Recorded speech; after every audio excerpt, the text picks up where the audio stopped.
Hi, I'm Ahmad, CEO of Causal Experts. At Causal Experts, we customize, enhance, and train open source robots to suit your business needs. We can also work with you to design and train robots from scratch.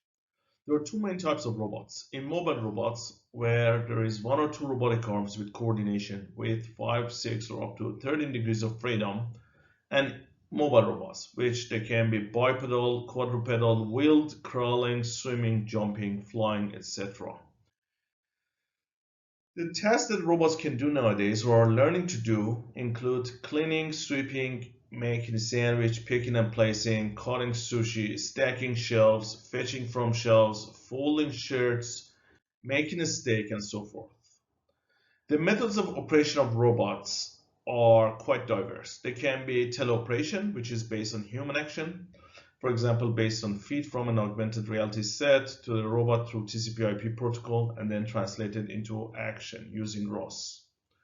Or pre-programmed robots, which work on assembly lines, or autonomous robots, which are trained in virtual world or real world, and they are equipped with vision language action models, can develop perception about the surroundings, link instructions to objects and actions through AI, and finally execute them. So how the robots can help your business? If you are running a cafe, they can help with serving coffees, making sandwich, wiping tables, loading coffee beans, and many more. For grocery stores, they can help with stacking the shelves, moving boxes, fetching items, and many more. For stacking the shelves, extensive and effective reachability is the most critical capability for this task. And robots such as Behavior Robot, which is designed by Stanford University, and these can easily handle this task due to the whole body visomotor policies learned through teleoperation. In a retirement house, elderly bodily assistance robots are robot systems for body weight support, ambulation assistance, and fall catching without the use of harness. How do robots operate? They operate through manipulation, which is robots' skills in handling objects for the desired output.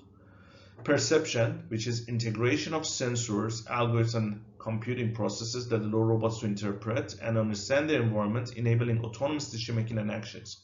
Localization and mapping. Localization is the process of determining an object's position and orientation within a known or mapped environment, while mapping is the process of creating a representation of that environment. SLAM combines these two processes, allowing a system to build a map of an unknown environment while simultaneously determining its own location within the map. Locomotion and kinematics. Locomotion refers to how robots move from one place to another, while kinematics deals with the geometry and movement of robotic mechanisms, including their joints and an effector.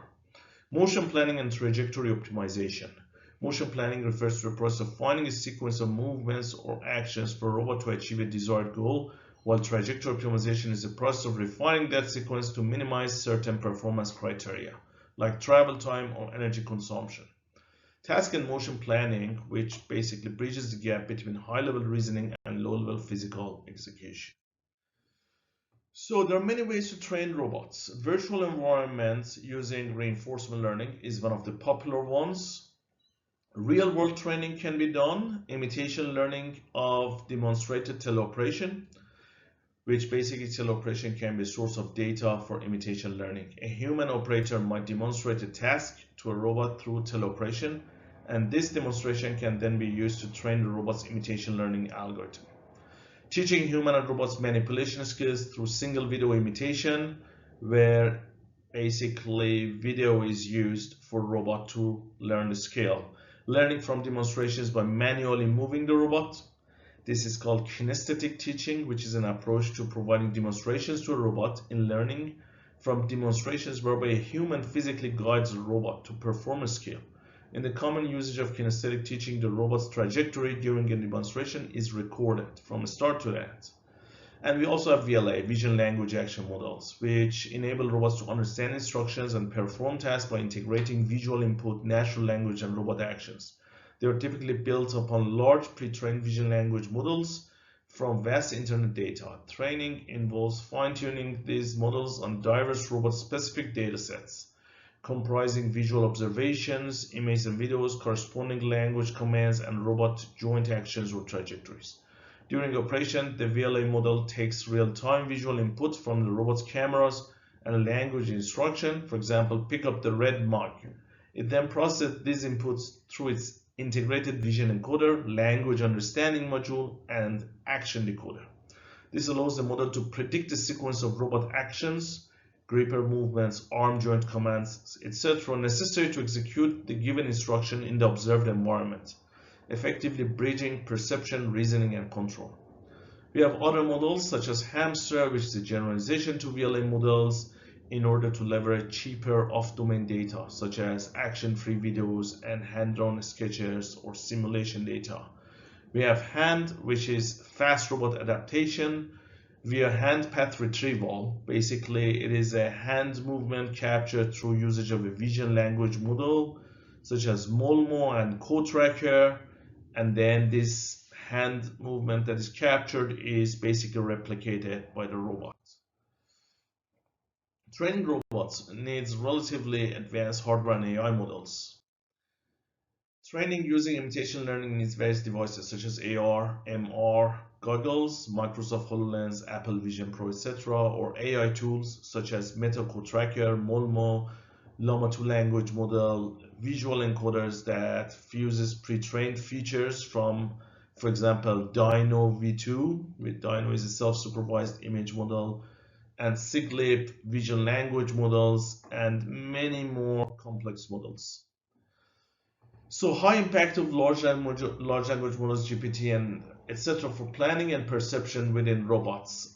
We know that embodied AI is a crucial frontier in robotics, capable of planning and executing action sequences for robots to accomplish long horizon tasks in physical environments. And the large language models, vision language models, are revolutionizing perception and planning by enabling robots to understand and execute high-level human-like instructions. And for perception, vision language models allow robots to interpret visual information like images from cameras in conjunction with textual prompts. It means a robot can only not detect objects but also understand their semantic meaning and relationships within a scene. For example, identifying the red cup on the table next to a laptop. For planning, large language models translate abstract human commands such as make me coffee into concrete sequential robot actions. They can break down complex tasks into sub-goals and generate executable code or action sequence. This involves reasoning about the robot's capabilities, the environment's state, and common sense knowledge. VLAs operate by merging these three capabilities into a single cohesive system. So there are existing challenges for robotic training. One of them is sim-to-real gap, which basically means models trained in virtual environment using reinforcement learning do not perform as well in the real world environment. Sizes and properties of the objects are not exact same.